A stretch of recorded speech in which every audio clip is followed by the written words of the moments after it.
नमस्कार, आप देख रहे हैं के न्यूज। मैं हूं आपके साथ सूरी चौहान। 6 बजे की 6 बड़ी खबरों पर बात करते हैं और सबसे पहले रन से दूरी कैसी मजबूरी। लोकसभा चुनाव में यूपी की 80 सीटों में से 80 सीटों पर सभी की नजर और अमेठी और रायबरेली सीट पर अब सभी की नजरें टिकी हुई हैं। दोनों ही सीटें यूपी की सबसे हॉट सीट मानी जाती हैं। अमेठी और रायबरेली कांग्रेस का गढ़ माना जाता है, लेकिन 2019 में कांग्रेस ने अमेठी गढ़ को खो दिया और 2024 की लोकसभा चुनाव में अब तक अपना प्रत्याशी घोषित नहीं किया है। सूत्रों के हवाले से खबर सामने आ रही है कि प्रियंका गांधी लोकसभा चुनाव 2024 में नहीं लड़ेंगी, वो केवल चुनाव प्रचार करेंगी। वहीं राहुल गांधी रायबरेली से चुनाव लड़ने के मूड में नहीं है। बीजेपी की तरफ से स्मृति ईरानी ने कल अमेठी सीट से नामांकन दाखिल किया, लेकिन रायबरेली सीट के लिए ना तो बीजेपी और ना ही कांग्रेस ने अब तक कोई प्रत्याशी घोषित किया है। तो अमेठी और रायबरेली सीट पर फिलहाल सस्पेंस बरकरार है।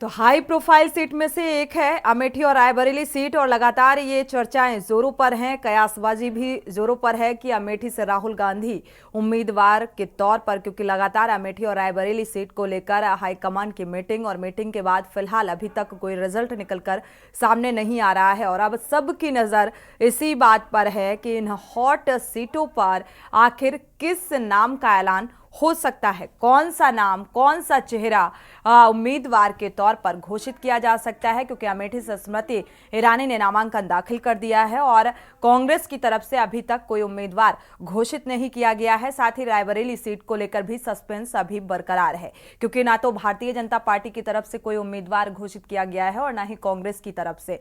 दोनों ही अहम सीटें हैं और लगातार यहां पर अब जो सवाल उठ रहा है कि आखिर यहां पर कांग्रेस पार्टी किस चेहरे को चुनावी मैदान में उतारेगी। क्योंकि दोनों ही सूत्रों के हवाले से जो खबर सामने आ रही है कि साफ तौर पर प्रियंका गांधी वाड्रा ने भी इनकार कर दिया है। इस इनकार की वजह को लेकर भी सवाल उठ रहे हैं कि आखिर क्या वजह है जिसके चलते इनकार किया गया। क्योंकि एक तरीके से अमेठी सीट जो है यहाँ के सियासी समीकरण में बदलाव की उम्मीद जताई जा रही है। लगातार 13 बार कांग्रेस ने जीत दर्ज की और 2 बार भारतीय जनता पार्टी ने जीत दर्ज की और ऐसे में 2024 का जो चुनावी सियासी माहौल है वो बेहद दिलचस्प नजर आ रहा है। अमेठी और रायबरेली दोनों ही सीटों पर देखा जाए तो लगातार कयासबाजी का दौर चल रहा है। अब ऐसे में सबकी निगाहें इस बात को लेकर कि आखिर मना करने के पीछे क्या मजबूरी हो सकती है, क्यों अमेठी से कांग्रेस पार्टी अभी तक इस बात पर विचार नहीं कर पाई, मंथन नहीं कर पाई उम्मीदवार को लेकर। प्रवेश शर्मा इसी खबर पर जुड़े हुए हैं, दिल्ली से संवाददाता। प्रवेश, देखा जाए 2 हॉट सीटें जिस पर अब सभी की निगाहें टिकी हुई हैं और जिसको लेकर चर्चाओं का बाजार भी गर्म है कि आखिर कांग्रेस पार्टी किसे उम्मीदवार के तौर पर अमेठी से उतारती है और किसे रायबरेली से।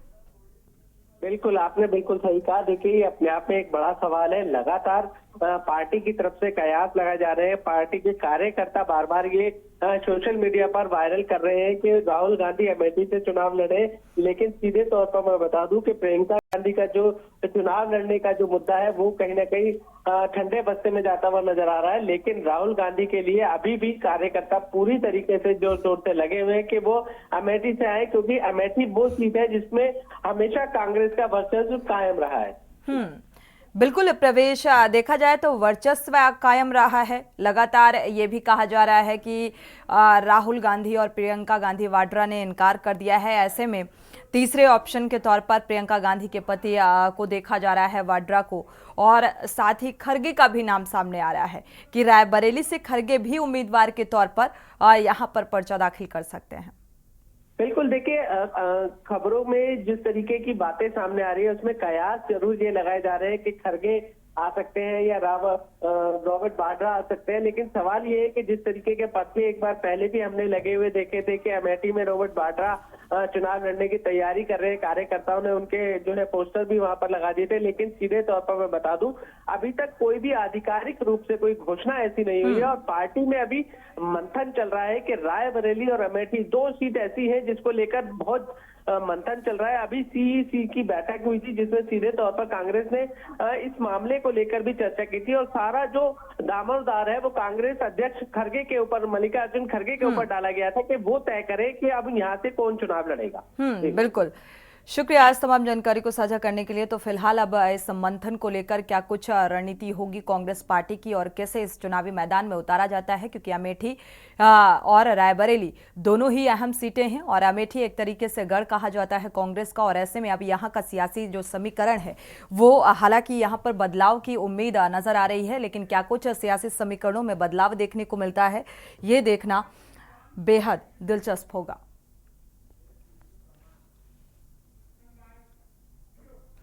बढ़ते आगे और बात करते हैं मोहब्बत की दुकान फेक वीडियो सामान। प्रधानमंत्री नरेंद्र मोदी महाराष्ट्र और तेलंगाना के दौरे पर पहुंचे और पीएम मोदी ने महाराष्ट्र के धाराशिवा, माढ़ा और लातूर में सभाएं भी की। धाराशिवा में उन्होंने साफ तौर पर कहा कि जो विरोधी बीजेपी सरकार का मुकाबला नहीं कर पा रहे हैं वो सोशल मीडिया पर फर्जी वीडियो चलाकर तकनीकी का गलत इस्तेमाल कर रहे हैं। और ये भी कहा कि अब उनकी हालत ऐसी है कि जब उनका झूठ काम नहीं कर पा रहा है तो वो मेरे चेहरे का इस्तेमाल कर रहे हैं और आर्टिफिशियल इंटेलिजेंस की मदद से अपनी मोहब्बत की दुकान में फेक वीडियो बेच रहे हैं। झूठ की ये दुकान बंद होनी चाहिए। मोदी ने कहा कि हमारी सरकार दुनिया भर में बाजरा को लोकप्रिय बनाने पर जोर दे रही है और मैं सुनिश्चित करूंगा कि बाजरा दुनिया भर में खाने की मेज तक पहुंचे। अमेरिकी राष्ट्रपति जो बाइडेन ने साफ तौर पर मेरे लिए राजकीय रात्रि भोज दिया था, उसके मेन्यू में बाजरा था। कहा कि कांग्रेस का पंजा जनता का पैसा लूटता था और इसके पास 400 सांसद थे, अब वो 250 लोगों को चुनाव भी नहीं लड़वा पा रही। हमारे चेहरा उसको उपयोग करके, आर्टिफिशियल इंटेलिजेंस का उपयोग करके उनकी मोहब्बत की दुकान में फेक वीडियो बिकने लगे हैं। ये फेक वीडियो बना रहे हैं। मोदी के भाषण को, मोदी की आवाज को उपयोग करके नई नई चीजें गढ़ रहे हैं। कांग्रेस पार्टी इतनी कंगालियत पर पहुंच गई है, उसको पराजय का भय इतना सता रहा है।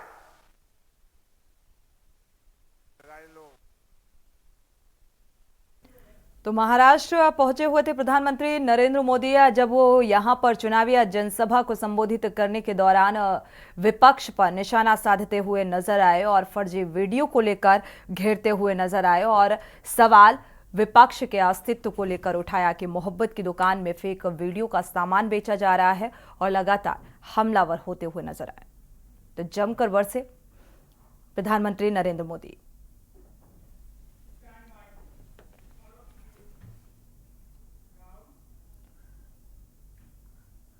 रुक करते हैं अगली खबर का। विपक्षियों पर वार धुआंधार। मुख्यमंत्री योगी आदित्यनाथ ने कहा कि संविधान का गला घोटकर पिछड़े और अनुसूचित जातियों के आरक्षण में सेंधमारी कर धर्म के आधार पर एक वर्ग विशेष को आरक्षण देने की कांग्रेस और सपा और इंडी गठबंधन की मंशा देश की जनता सफल नहीं होने देगी। बीजेपी धर्म के आधार पर किसी भी प्रकार के आरक्षण की विरोधी है, क्योंकि धर्म मजहब के आधार पर भारत के विभाजन का दंश आम जनता झेल चुकी है और बीजेपी SC/ST और ओबीसी आरक्षण के लाभ की पक्षधर है। सीएम योगी आदित्यनाथ ने मंगलवार सुबह करीब गोरखनाथ मंदिर परिसर में मीडिया से बातचीत करते हुए कहा कि कांग्रेस, समाजवादी पार्टी और एनडीए गठबंधन से जुड़े जो दल हैं उनके इतिहास के बारे में हर व्यक्ति जानता है। कांग्रेस का इतिहास बाबा साहब डॉक्टर भीमराव अंबेडकर के द्वारा बनाए गए संविधान का गला घोटने का काम कर रहा है। कांग्रेस, समाजवादी पार्टी और इंडी गठबंधन से जुड़े हुए जो दल हैं, इनके इतिहास के बारे में भी हर व्यक्ति जानता है।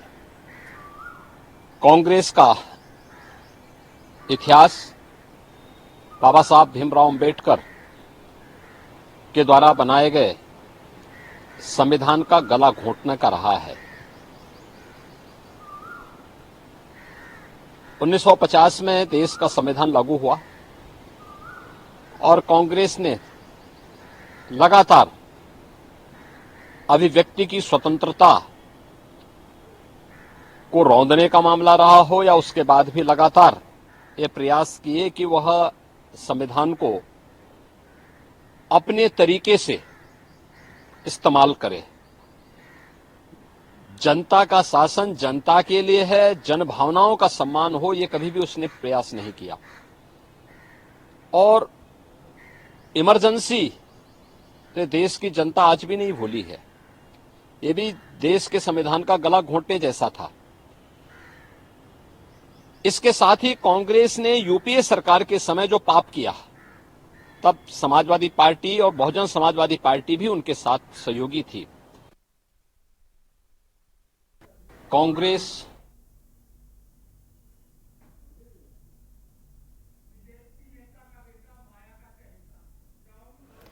तो अब धर्म के नाम पर आरक्षण अब तीसरे चुनावी आचरण को लेकर, मतदान के चरण को लेकर अब ये मुद्दा बनता हुआ नजर आ रहा है। बढ़ते आगे और बात करते हैं बीजेपी नेता का बेटा माया का चहेता। लोकसभा चुनाव 2024 का घमासान जारी है और उत्तर प्रदेश के प्रतापगढ़ में चुनाव अब दिलचस्प होता हुआ नजर आ रहा है। दरअसल राजा भैया के गढ़ प्रतापगढ़ में मायावती ने बड़ा दांव चला है। यहां बीएसपी ने ब्राह्मण कार्ड खेलते हुए बीजेपी नेता के बेटे को टिकट दे दिया है और मायावती ने प्रतापगढ़ में प्रथमेश मिश्रा को अपना प्रत्याशी बनाया है।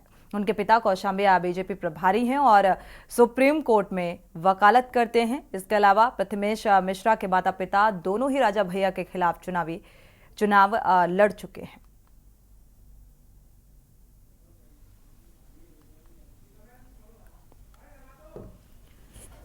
तो प्रतापगढ़ का जो चुनाव है वो और भी दिलचस्प होने वाला है। जिस तरीके से बीएसपी ने प्रथमेश मिश्रा को चुनावी मैदान में उतारा है, यानी कि प्रतापगढ़ में बसपा ने ब्राह्मण कार्ड खेला है। अब जो जनाधार है वो इस कार्ड पर कितना सार्थक उतरेगा वो फिलहाल देखना बेहद चुनौतीपूर्ण नजर आ रहा है। क्या ये, क्योंकि राजनीति को जिस तरीके से मायावती जिस आधार पर जिस भी सीट से जो भी प्रत्याशी घोषित करती हुई नजर आ रही हैं, वहां पर जातिगत आधार पर वो अपने प्रत्याशी को चुनावी मैदान में उतार रही हैं और ऐसा ही कुछ नजारा प्रतापगढ़ सीट को भी लेकर देखने को मिल रहा है। प्रथमेश मिश्रा को बीएसपी ने चुनावी मैदान पर उतारा है। कौशलेंद्र उपाध्याय इसी खबर पर जुड़े हुए हैं ज्यादा जानकारी के साथ। कौशलेंद्र, क्या लगता है बीएसपी का ये जो उम्मीदवार घोषित किया गया, ब्राह्मण कार्ड चला है बीएसपी ने, इसका कितना फायदा मिलने वाला है? जी बिल्कुल, देखिए आपको बताएं कि जो बहुजन समाज पार्टी की जब सरकार 2007 से 12 के बीच में रही है, तो प्रतापगढ़ जिले से जो है देखिएगा तो करीब 4 विधायक जो है ब्राह्मण थे। तो उन्होंने जो है, क्योंकि वहां पे जब नया प्रतिमन बना तो देखी होंगी कि यही सेनानी मिश्रा, जिनके लड़के प्रथमेश मिश्रा हैं, यही सेनानी मिश्रा कुंडा से रघुराज प्रताप के खिलाफ चुनाव लड़ रहे थे। बहुजन समाज पार्टी से चुनाव कई बार लड़े, हालांकि वहां चुनाव जीत नहीं पाए, लेकिन जो है बहुजन समाज पार्टी भारतीय जनता पार्टी की सरकार बनी तो सेनानी मिश्रा बीजेपी में आ गए। लेकिन इन्होंने 17 के विधानसभा के चुनाव के बाद जो भी चुनाव हुए वो अपनी पत्नी और अपने बेटे को बसपा से ही टिकट दिलाते रहे और वो इनके पत्नी और बेटे बहुजन समाज पार्टी से ही टिकट पे जो है चुनाव लड़ते रहे। अब जो बात कर रहे हैं लोकसभा की, तो बहुजन समाज पार्टी ने जो ब्राह्मण कार्ड खेल के जो प्रतापगढ़ में जो है वोटों का जो एक समीकरण जो साधा है, वो कहीं न कहीं जो है भारतीय जनता पार्टी और समाजवादी पार्टी गठबंधन, जो कांग्रेस की गठबंधन, इंडिया गठबंधन, उसके लिए कहीं न कहीं एक नजीर पेश करेंगी, जिससे जो है कि वहां के जो ब्राह्मण मतदाता और तमाम जो दलित जो समीकरण उनका सोशल इंजीनियरिंग का 2007 में फार्मूला, 2009 के इलेक्शन में जो फार्मूला था, वो पूरा तरह से साध के उसी पे जो है प्रथमेश मिश्रा को वहां टिकट दिया गया। हालांकि उनके पिता जो प्रथमेश के पिता अभी भी भारतीय जनता पार्टी में ही है, हालांकि किसी पद में संगठन में उनको कोई पद नहीं मिला है, लेकिन वो भारतीय जनता पार्टी से ही जुड़े हुए हैं। 2024 में क्या लगता है बीजेपी का जो कब्जा है वो बरकरार रहने वाला है? क्योंकि एक चुनौतीपूर्ण देखने को मिल रहा है यहाँ पर जिस तरीके से ब्राह्मण कार्ड बीएसपी की तरफ से खेला गया। जी बिल्कुल, देखिए आपको बताएं, क्योंकि राजनीति जो है कभी अवसर जहां जिसको जहां मिलता है, तो कहीं न कहीं राजनीति हो, चाहे जाति समीकरण हो या धार्मिक समीकरण हो, कहीं न कहीं वो खेलने से बाद नहीं आते, राजनीतिक पार्टियां खेलती हैं। अब वहां पे क्योंकि भारतीय जनता पार्टी से जो है वर्तमान में सांसद संगम लाल गुप्ता है, लेकिन अब प्रथमेश मिश्रा के आने से जो है वहाँ लड़ाई जो है वो कड़ी हो जाएगी। और वहाँ क्योंकि समाजवादी पार्टी ने जो है एसपी सिंह को जो है टिकट दे दी है, कांग्रेस और समाजवादी पार्टी गठबंधन में है, तो कहीं न कहीं ये त्रिकोणीय लड़ाई अब वहाँ पे बिल्कुल त्रिकोणीय मुकाबला, साथ ही राजा भैया का गढ़ है। और ऐसे में चाहे यादव वोटर्स का जिक्र करें, यहाँ पर कुर्मी वोटर्स का जिक्र करें या फिर मौर्य समाज का जिक्र करें, तो ये जातिगत आधार पर यहाँ का जो चुनाव है वो काफी हावी होता हुआ नजर आता है। तो किस पाले में इसे देख पा रहे हैं आप? जी बिल्कुल, देखिए क्योंकि जाति समीकरण के अनुसार सभी पार्टियों ने वहाँ टिकट दिया हुआ है, लेकिन संगम लाल गुप्ता की अगर बात करें, वहाँ जैसे दुनिया जो बिरादरी जो अग्रवाल जो है तमाम लोग हैं वो शहर में ही सीमित है। लेकिन क्योंकि जो है भारतीय जनता पार्टी का जो अभी तक रणनीति, क्योंकि 2019 तक जो लोकसभा के चुनाव हुए वहाँ कहीं न कहीं जीत हासिल हुई, तो कहीं न कहीं उनका मनोबल है ही कि हम इस सीट पे फिर कब्जा करेंगे। लेकिन जो जाति समीकरण के अनुसार समाजवादी पार्टी और बहुजन समाज पार्टी ने जो अब टिकट दिया है, वो कहीं न कहीं ये मुकाबला टफ हो गया है। और जो करवट लेने की जो राजनीति बात है, क्योंकि जनता है, जनता चुनाव, क्योंकि जो अभी समीकरण जो बैठ रहे हैं, अब देखिए कई ऐसे सीटों पे है जहाँ पे क्लियर लग चुका है कि नहीं ये प्रत्याशी मजबूत है, लेकिन अब वहाँ क्योंकि त्रिकोणीय मुकाबला और जातिगत समीकरण के हिसाब से हुआ है, तो अभी आकलन लगा पाना मुश्किल है। लेकिन अब वहाँ जो मुकाबला होगा वो बहुत जो है दिलचस्प होगा, जबरदस्त होने वाला है। क्योंकि यहाँ पर अगर 2019 का जिक्र किया जाए तो यहाँ पर संगम लाल गुप्ता को भारतीय जनता पार्टी ने चुनावी मैदान में उतारा था और एक अच्छी खासी जीत, अच्छे खासे वोटों से दर्ज की थी। और इस बार का जो चुनावी माहौल है वो और भी चुनौतीपूर्ण नजर आ रहा है भारतीय जनता पार्टी के लिए भी। तो इस बार जन समर्थन किस खाते में जाने वाला है या भाग्य विधाता किसको सत्ता में आसीन करता है, ये देखना बेहद दिलचस्प होने वाला है। शुक्रिया इस तमाम जानकारी को साझा करने के लिए।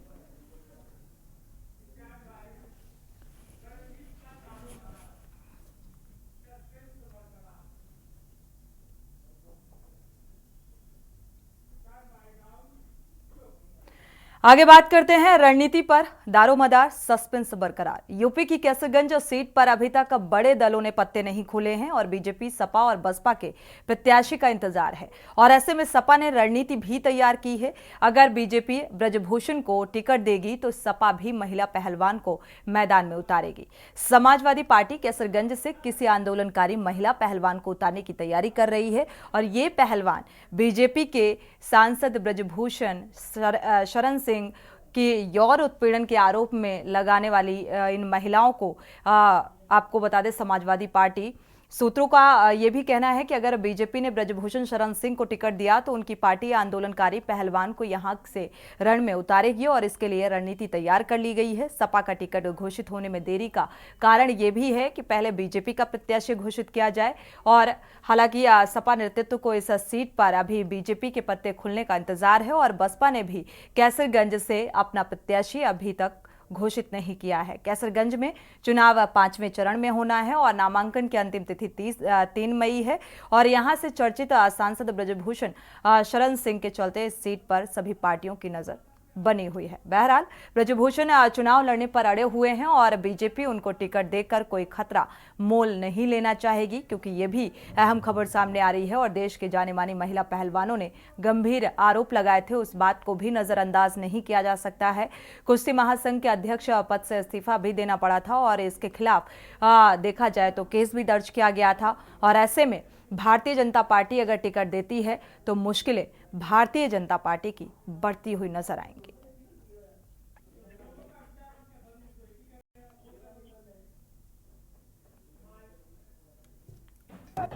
कौन काट रहा है उसका नाम बताओ। ब्रजभूषण जी काटोगे आप? नहीं, सोशल मीडिया में काफी काम चल रहा है। काटोगे आप? आपका नाम नहीं है उसमें। काटोगे?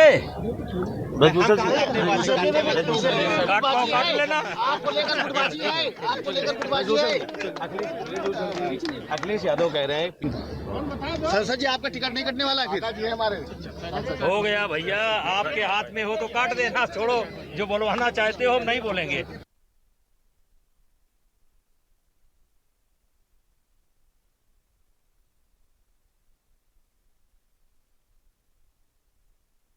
तरफ कैसरगंज सीट जो कि बेहद महत्वपूर्ण सीट है भारतीय जनता पार्टी के लिए और देखा जाए विपक्षी दलों के लिए भी।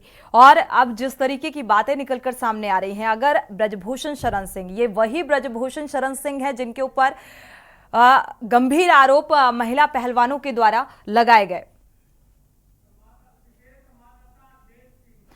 विशेष संवाददाता अखिलेश सिंह इसी खबर पर जुड़े हुए हैं। अखिलेश, देखा जाए कैसरगंज सीट को लेकर अब और विवाद जो है वो बढ़ता हुआ भी नजर आ रहा है और अब इंतजार भी है राजनीतिक पार्टियों का। पहले भारतीय जनता पार्टी अगर टिकट देती है ब्रजभूषण शरण सिंह को और जिस तरीके से प्रतिक्रिया निकलकर सामने आ रही है ब्रजभूषण की, तो उससे तो यही साफ होता हुआ नजर आ रहा है कि ब्रजभूषण शरण सिंह ही चुनावी मैदान में नजर आने वाले हैं। बिल्कुल, कैसरगंज लोकसभा सीट इस बार लोकसभा चुनाव 2024 के उत्तर प्रदेश में खासकर चर्चा का विषय इसलिए भी बनी हुई है क्योंकि ब्रजभूषण शरण सिंह पहलवानों के आरोपों को लेकर लगातार चर्चा में बने रहे थे। उन पर गंभीर आरोप महिला पहलवानों के द्वारा लगाए गए थे और दिल्ली के जंतर मंतर पर कई दिनों तक लगातार धरना प्रदर्शन हुआ था और उसके बाद पुलिस ने वहां पर बल प्रयोग करते हुए उनको वहां से हटाया था। इस मामले में काफी भाजपा की किरकिरी भी हुई थी। ब्रजभूषण शरण सिंह पर भी पहलवानों के समर्थन में लोग और जनता ने भी काफी आरोप लगाए थे कि इस तरह का भाजपा के सह पर ब्रजभूषण शरण सिंह को सुरक्षा दी जा रही है, बताया जा रहा है, इनको भाजपा के अंदरूनी तरफ से बिल्कुल समर्थन है, इसलिए इस तरह की बयानबाजी करते हैं। और जब लोकसभा चुनाव का अब नंबर आता है कि टिकट ब्रजभूषण शरण सिंह को मिलने के, तो भारतीय जनता पार्टी के सांसद हैं वर्तमान में। बिल्कुल अखिलेश, इस बात को भी इनकार नहीं किया जा सकता है कि अगर भारतीय जनता पार्टी ब्रजभूषण को चुनावी मैदान में नहीं उतारती तो फिर आखिर ऐसा कौन सा कैंडिडेट होगा जो ब्रजभूषण को रिप्लेस करेगा। और दूसरा महत्वपूर्ण सवाल ये कि समाजवादी पार्टी की तरफ से जैसा कि महिला पहलवानों को अगेंस्ट उतारने की बात की जा रही है कि अगर भारतीय जनता पार्टी से ब्रजभूषण शरण सिंह को टिकट दिया जाएगा तो इधर महिला पहलवानों को चुनावी मैदान में उतारा जाएगा। तो ये जो पूरा सियासी समीकरण बनता हुआ नजर आ रहा है और भी चुनौतीपूर्ण है। क्या लगता है भारतीय जनता पार्टी रिस्क लेना चाहेगी? देखिए, भारतीय जनता पार्टी पहले 19 तक टिकट देने का इंतजार कर रही थी कि 19 अप्रैल तक टिकट दे दिया जाएगा, लेकिन अब फिर नहीं दिया गया। उसके बाद लगातार डेटें भारतीय जनता पार्टी की तरफ से ब्रजभूषण को बताकर बढ़ाई जाती है कि आपका पहला चरण हो जाए, दूसरा चरण हो जाए और जाट बेल्ट में वोटिंग हो जाए, उसके बाद आपको टिकट दिया जाएगा, ताकि भारतीय जनता पार्टी जाट बेल्ट और पहलवानों के क्षेत्र वालों में, खासकर पश्चिमी उत्तर प्रदेश है, हरियाणा के बेल्ट है, यहाँ पर पहलवानों की नाराजगी मोल नहीं लेना चाहती, उसका असर वो अपने वोटिंग में नहीं देखना चाहती। भारतीय जनता पार्टी इसलिए लगातार ब्रजभूषण सिंह को टिकट देने के लिए डेट दे दी जा रही। हालांकि आपको अंदर खाने की बात बता दें कि भारतीय जनता पार्टी ने तय किया है कि शुक्रिया अखिलेश इस तमाम जानकारी को साझा करने के लिए। तो फिलहाल कैसरगंज लोकसभा सीट भी चर्चाओं में है और यहां पर अब भारतीय जनता पार्टी किसे टिकट देती है और साथ ही समाजवादी पार्टी किसे चुनावी मैदान में उतारती है, ये भी देखना बेहद दिलचस्प होगा।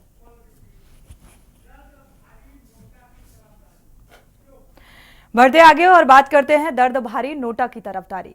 खबर बरेली से है, जहां ऑल इंडिया मुस्लिम जमात के राष्ट्रीय अध्यक्ष मौलाना शहाबुद्दीन का बड़ा बयान सामने आया है।